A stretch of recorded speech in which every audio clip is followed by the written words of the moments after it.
Rogers TV.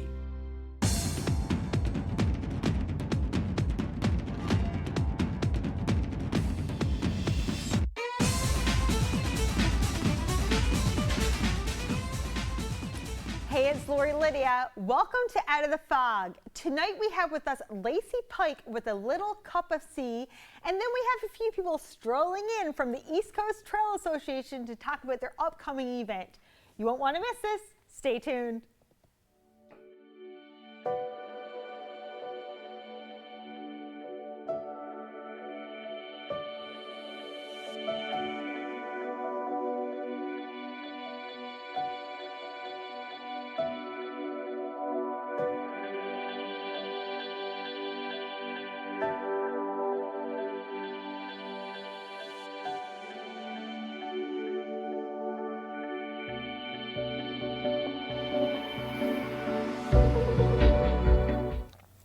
Welcome back. Today I have a very exciting show for you. We have Lacey Pike who's with a little cup of tea. So I'm actually having a cup of chamomile lavender tea. I have to say, Lacey, this tastes phenomenal. I tasted a bunch and that was the one. That fit the bill for comfort and quiet in the beach hut. Yes. So Lacey, you have a really cool venture. So before we get into that, tell us a little bit about yourself. Let's see. I just moved back to Newfoundland 5 years ago. Oh, wow. So we were away for 15 years, doing the hustle and bustle, city life with just a couple side hustles. You know, I couldn't stay still, needed to do all the things. I had a baby, and I thought you just go back to work after that. And I had this little creature, and I could not leave him. It was this thing. I was like, I'm sorry, I'm not going back to work. I need to be the mama for this little animal. And he's a darling. He wanted to come today. I was like, he just stole the show. But we had this opportunity to move back to Newfoundland. Finley was 2 at the time, and me and Chris, my husband, are both project managers. Wow. So it was steady. Like, we worked hard, we did the things, right? You're just working all the time. And we wanted to slow down. We looked at, I said, we had this opportunity to come back home. So we stopped and we looked at each other like, what do we want for life, our life? What do we want for Finley's life? He's 2 now, right? So now's this really good chance. So we wanted him to grow up in the land wash, right? Like playing in the water, space, trees, nature. Not that you can't get that out west, but we walk out of our front door and there's the ocean. Yeah. So that was it. And then this that is brought where, us home. Yeah, that brought you home, and this brought you to this new business venture. It slid right into what this business became, right? So like I said, we wanted to slow down. Yeah. And we found this little slice of heaven right on the side of the ocean out in Colliers. Yeah. We're not from the area. We just found the right house, right? We're 45 minutes from town. It felt great. It was not too far. And after about a year in the house, I wanted to do something that would enable me to continue to stay home, like be a stay-at-home mom, but also to share this little slice of heaven that we had in this property out in Colliers. So the idea for the beach hut came about.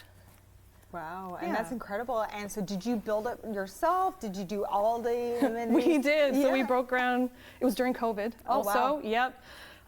So we had some downtime, right? Like had some time on our hands, and we were working on projects on the house, but then the idea for this beach hut came about. And I also had done some kayaking lessons. I was like, this is really fun. Like this thing could be a nice little warm hug for you when you're done kayaking because it's cold and you want to get in a nice warm space and relax. So we broke ground in June of, I think it was 2021. Yeah. And we opened in November. So that's it. Me and Chris with the shovels, my family came out one day to help us raise like the walls and things like that. But it's such a cute little venture too. And I have to say, I love the name. So how did you come up with the name? A little cup of tea? Yeah. So my idea for the place is to make like a little haven where people can come and slow down. And without putting a note in the hut that says, okay, you're here now, take a deep breath, slow down. I didn't want to be that prescribed or obvious. I just wanted the whole of this place to ooze comfort, to let you know that it's there for you, it's a hug, you can stop and breathe. So I still have the notebook, and I was trying to think of all these words, like what represents calm and comfort. And there's this word snug, which means little house, but I think that's a British word, so it doesn't really fit with Newfoundland. But then I was like, a cup of tea, like Newfoundland cup of tea, like it's Yeah. a quintessential thing, like toast and tea. That is the ultimate comfort, I feel like, for a Newfoundlander. Absolutely. I think I mentioned to you that that's my thing after supper. I You have to have a my cup of tea. Yeah. Yeah, even my little guy, he's 7 now, and even him loves a cup of tea with his biscuits, right? So I had it, I was like, a cup of tea, like the little teacup, like the hut could be like this little, and then I was chatting with my friend and she flipped it on me. So instead of like, I was like, the little C cup, she goes, what about the little cup of C? And it just like, it's like the sound, like the lights, and like everything was just like bing, like it was meant to be, and it just stuck, like it just felt right. Yeah. But it came through a lot of iterations, just working, it was a couple weeks, Yeah. working it out. So this has been like, you know, a personal journey for you too. So what does it mean for you personally that you can open up such a business? I am so proud that I created this from nothing. It was a thing. My husband, we were able to build it together. So our hands built this thing. And it's been phenomenal to see people's reactions. Like I said, I didn't want to be so prescribed to tell people, you're here now, you got to relax. But people come in and they sit down and they just take a big deep breath. Like you just the weight of the world is off of you. You're in this little space. And a lot of that I figured out through what people write me after or reviews. Like I had a mom send me a message. She said, because I have some board games in the hut and things to do while you're there. If you're a person that needs to do a little something, you don't want to just sit and stare at the sea for 4 hours, you can play a board game or there's books. Well, this mom sent me a message and she said, we have Jenga at home, but we never play it. And we sat and played Jenga for an hour, but because there's nothing else. The dog wasn't scratching to go out. There's not laundry looking at you. You know what I mean? Like you're in this sweet little spot that's just there for you and your comfort. And you can just relax. So what do you hope your guests feel when they visit you, and what message do you want them to convey? It's just like I needed from the hustle and bustle to slow down. It's just like a little sliver, like a little glimpse of you can slow down. You feel, you know what I mean? Like you Absolutely. feel, I need to slow down all the time. So this is what, when it resonated to me, because like you said, this was like a little hut that you could relax and just be yourself in, and you know, get away from the hustle and bustle. And I was like, yes. Yes, and it's just, and you walk I'm your into demographic. Yeah, you are. But you'd be surprised, like all the variety of people that come, and they say like, oh, I needed this. I needed to relax. So it's set up. We're year round, so open in the winter. The wood stove is ready for you when you come. The hut's already warm, and it's that nice dry wood stove heat, right? I love it. The tea is on the table. Yes. And I'm gonna have another sip. it's just, there's nothing you need to do but bring yourself, really, and just relax. pause. Yeah. Just take a breather. So were there any, you know, challenges or things that you overcome when you were first initially opening? Originally, I'd hoped to be able to provide more picnics or afternoon teas for people, but just with my location and access to commercial kitchens and not being able to put one in my house just due to, say, government service regulations, that was a bit of a challenge, but I found a way, like a workaround, so I can do basic baked goods. So I offer, I call it a waffle tin, right? So it's your Newfoundland traditional towton, Yes. but I fill it with strawberry jam and I cook it in a waffle maker. So it's like a little tradition, but a little twist to make it mine. People love them. I've had people come, and while they're in the hut, they'll like send me a text and like, can we get a couple more orders to go? And I'm like, certainly. Like I'm making bread all the time now. I love it. That's amazing. But then to offer an afternoon tea, I'll collaborate with a company who already is licensed for food, right? So it's fun. It's a really fun way to collaborate with other businesses, which I really love. Because being out the bay, right, like 45 minutes away, you know what I mean? You're not in the city. You're not in the commotion of it all. Like, so it's, you got to work to make those connections with other businesses and things a little harder, but it's nice. It's come in the right spots. So what's the future for a little cup of tea? I have lots of dreams. Of course, like I love a boat that you can sleep in overnight, and I love like a hut out over a dock. But truly, because I do have this tendency to that hustle, right? Like we're that generation. It's go, do. But I'm really right now just focusing on the existing experience and little tweaks here and there, and seasonal offerings, and just. In doing this, I'm also slowing myself down. Like I don't have a handle on it quite completely yet, but it's like that's an ongoing practice. So as I get better at myself, I'm kind of infusing it into the hut. So I've got like, in the summer I'll have flower gardens coming for cut flowers. So it's like a nice, just a new little offering, but it's gardening, it's slow, it's intentional. So it's sort of just trying to keep weaving these slow things into the feeling of the vibe of the beach hut. I love it. So where can people, make a reservation with you or get to know you a bit better? I do have a website. It's alittlecupofsea.ca. Excellent. And they can book online there You can as well? book online there. You can call me. My number's on the website. Some people aren't so certain about online, or if you have questions, you can call me, email me. It's all, you can contact and me I love anywhere. your online presence. Oh, thank you. So that's the other part of this. I do have a creative background. I went to art school and I did custom fabrication project management. So I was always doing something really interesting for the Science Center or for public art. So it's sort of, and in December I call the beach hut my little dollhouse. I decorate it for Christmas, so I get to play in this life-size dollhouse. But then the social media side is another creative outlet that I get to play and collaborate with others. I love it. I absolutely love all of the pieces. Yeah, well, you're doing an amazing job, and we're so excited for what's in the future for you. Thank you so much for having me. And thanks for being here today. My pleasure. And we'll be right back after the short break. Your opinion matters, and we want to hear from you. Get in touch with us using our viewer feedback line, your direct connection to shaping the shows you love. It's easy. Just grab your phone, scan the QR code on your screen, and take our quick survey. Share your thoughts, and let's make your viewing experience even better.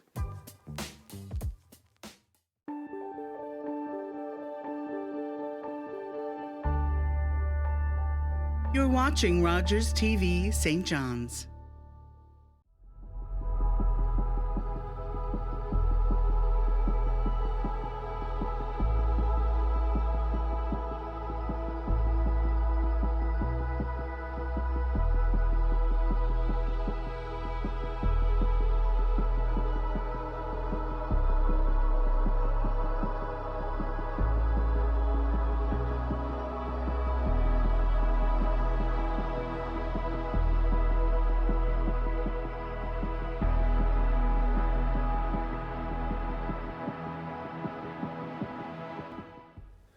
Welcome back. Today I have with me Mayor of Torbay, Craig Scott, and I have Randy Murphy with the East Coast Trail Association. Welcome, gentlemen. Thanks, Lori, for having us. Oh, Good my to be here, Lori. absolute pleasure. And we have a lot to talk about today. So first and foremost, I want you to introduce yourselves to our viewers who may not directly know you. So we'll start with you, Mayor. Well, I'm Craig Scott, Mayor of the town of Torbay. Been mayor now for almost 8 years, and I've been on council for almost 12. So it's been an exciting time in the town, and looking forward to this summer. Yeah, excellent. Randy Murphy, president of the East Coast Trail Association. I've been with the association now. I'll be celebrating my 30th year in May, and I've been president for 29 years. We've delivered a great product to this province that's paying off big time, both in terms of environmental, social, and economic value to the province. It's pretty good. Right after 1 year, they made you the boss. I know, and they kept me on. That's great. So how would you describe the significance of the East Coast Trail to our community, both culturally and recreationally? I can talk about the town of Torbay. So we have what I think is a very significant portion of the East Coast Trail within town of Torbay with the Father Troy Trail. And it comes right down along our coastline from around Middle Cove, comes right in through down to the beach.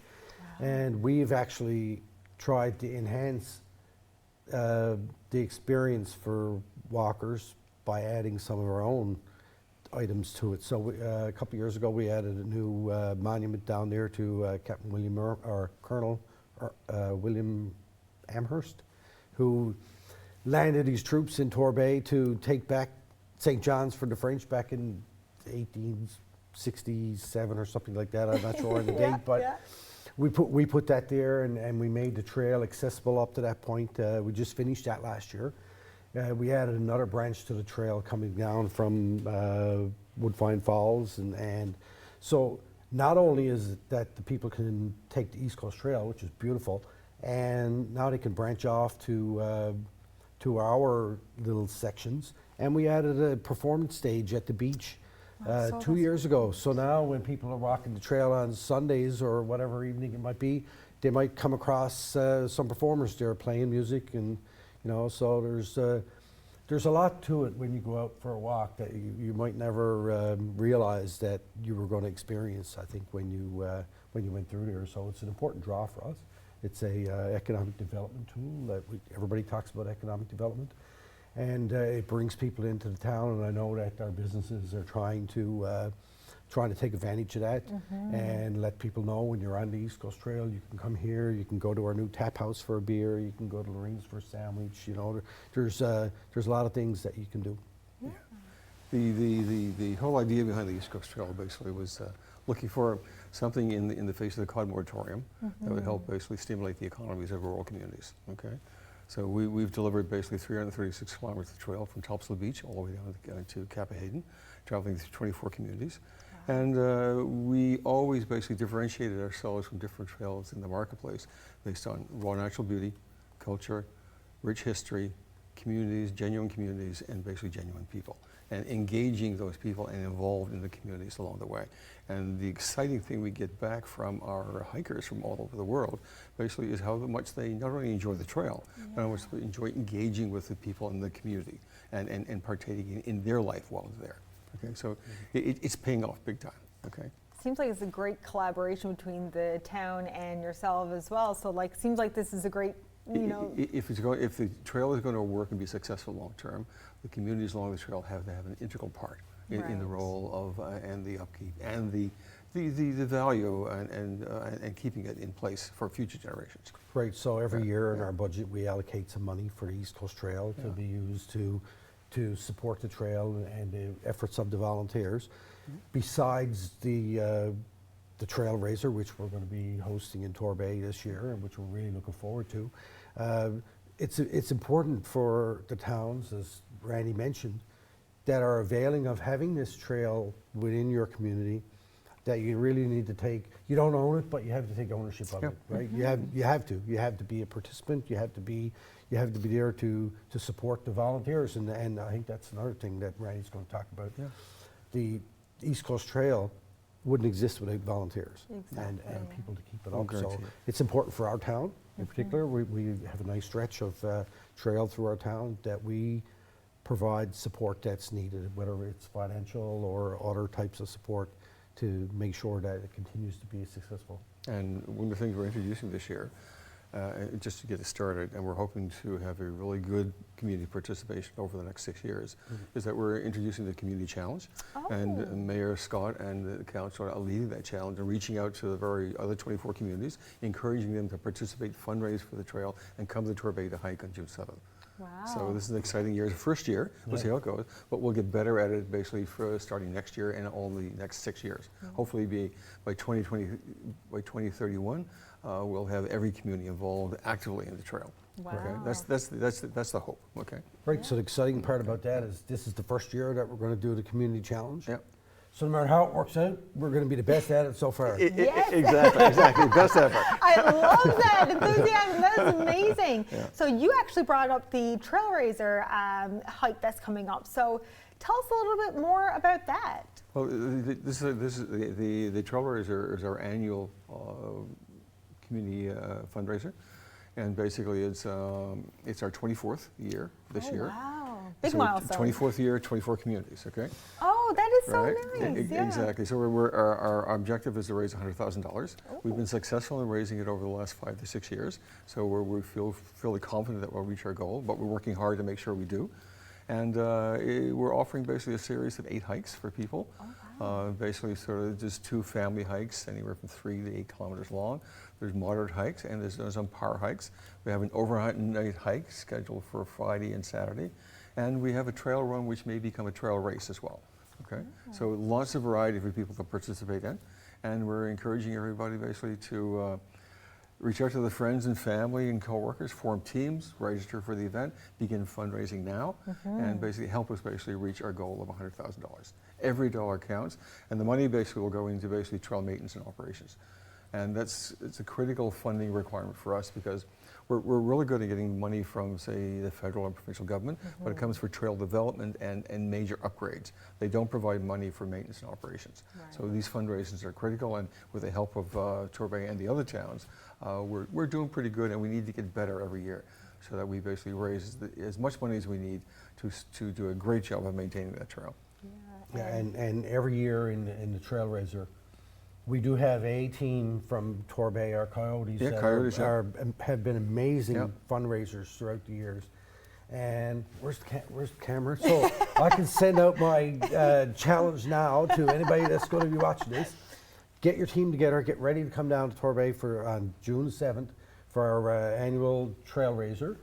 And, you know, you don't have to, a team of one, we'll take you on and we'll Guaranteed. stick you with, Yeah, yeah. with us, or we'll do whatever, but we want to get as many people to come out that day as possible and try and raise funds for the East Coast Trail so that it continues year over year to be a great asset for all the communities along there, not just our town. Just so happens this year that we are the town that's going to be hosting this, and we want to make it a success, and we want everybody to come in and help us do that. So, you know, it's just like East Coast Trail operates on a volunteer basis. Our communities, we need to operate on a collaborative basis to be able to make these things work, and I'm sure that's going to happen. Yeah, so the registration fee for the event is $50. You can either pay it yourself or you can raise the money. It doesn't have to cost you anything. Just sign on to the event, get your fundraising page going, which we provide, and reach out to family, friends, neighbors, co-workers, and start fundraising. And so the minimum is $50. And the good thing we have this year, which is I think a major, we used to have a prize from WestJet many years ago. We dropped off over the last couple of years, but they're back this year. And our main draw prize basically is a trip for two, return trip for two, for anywhere basically WestJet is scheduled or promoted to fly.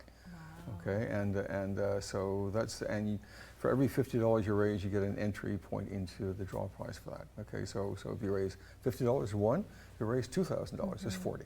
Okay, so it's a great prize, and it's available to everybody. Okay. So my team wins, and I got 50 people on it. How am I going to decide which two people are going to get that plane ticket? You don't. Their fundraising effort decides. Okay? So if their name is drawn, okay, they'll get the prize, right? Excellent. So it's a great. I think it's a great prize. Yeah, Okay?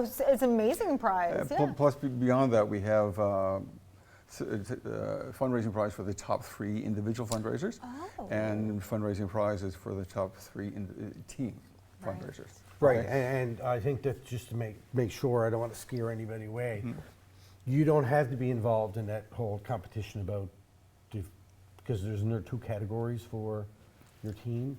There's one that's more competitive, or just the limit of how many people you can have. Yeah, you can have. Our teams are geared to teams of 10, so the maximum team size can be 10. Right. Okay, So if you got can a have as team- many teams as you want, Yeah. but they can be no more than 10.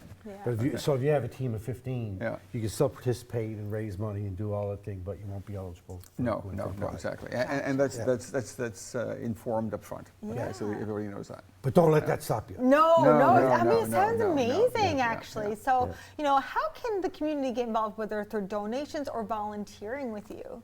Well, so you can, if they're interested in participating either in the hike and fundraising, register basically at eastcoasttrail.com and click on Trail Raiser, and they'll get to our registration page.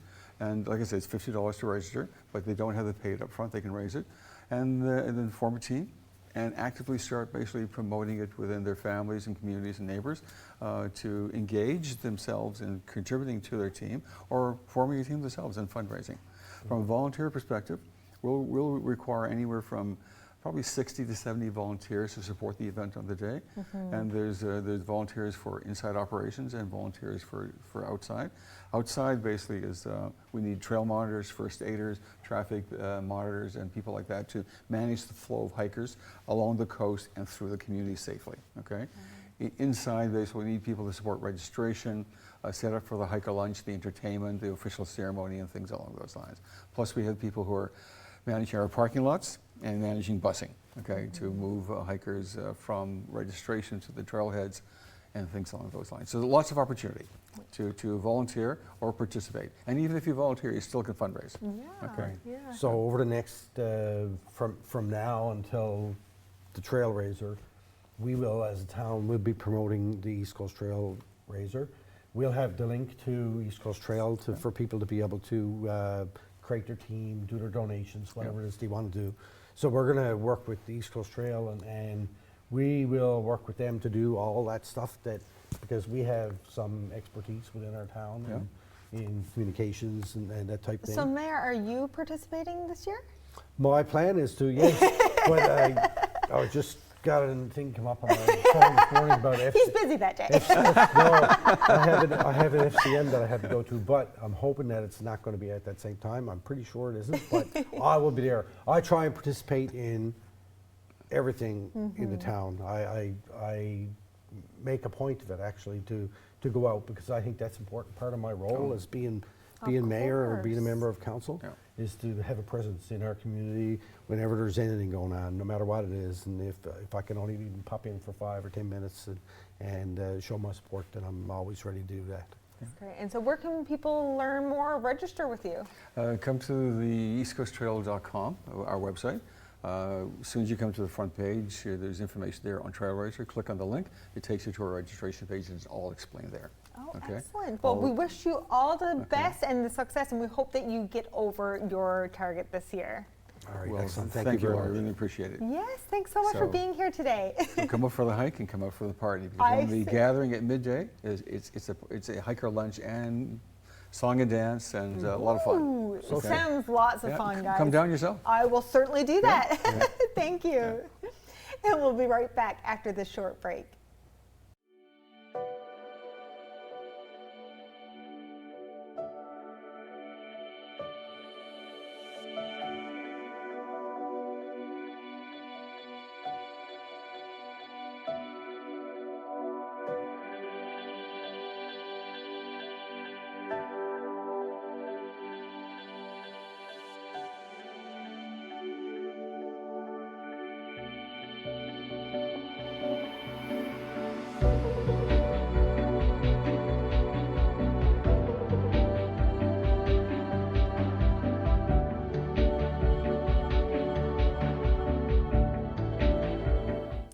Thanks for tuning in into tonight's episode. So if you're looking for a nice place to relax, go visit A Little Cup of Sea. Or if you want to register with the East Coast Trail Association for their upcoming event, check them out on their website and register today.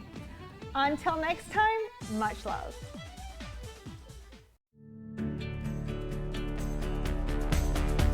This program is brought to you by Rogers Xfinity, connecting you to more of what you love. Visit Rogers.com for more details. We want to hear from you. Provide feedback on this show or find out how you can get involved. Call, email us, or scan the QR code to take our quick survey. Trust me, you are not going to want to miss this. Welcome to the little shop of spring magic, where anything is possible. It's magical. 13 pastry prodigies will create stunning sweets. It's extreme. The baker who's got the magic touch. This is taking me back to my childhood. Will win it most magical title of all, Spring Baking Champion. Now that's what I call spring magic. Never stop. Yeah, we gotta have it. We got the magic. I am Gagweg. My name means everything. Tom Longboats. I am Wolf Clan, Onondaga Nation. I've run many different races. I've run to survive and to be free. I've run to win for honor. His people might be lazy, but this one's damn fast. My people respected our runners, people who carried important messages from village to village. I need a guide to the next post. Dispatch carrier, sir. I can get you there. God's sakes, man, slow down. Who do you think I am, Tom Longboat? No, sir. I am. Running makes me feel alive. It's everything. Tom Longboat was the first Indigenous person to win the Boston Marathon. He ran his way to international fame and became an inspiration to generations of athletes. The regulars, the guys who keep this place in business.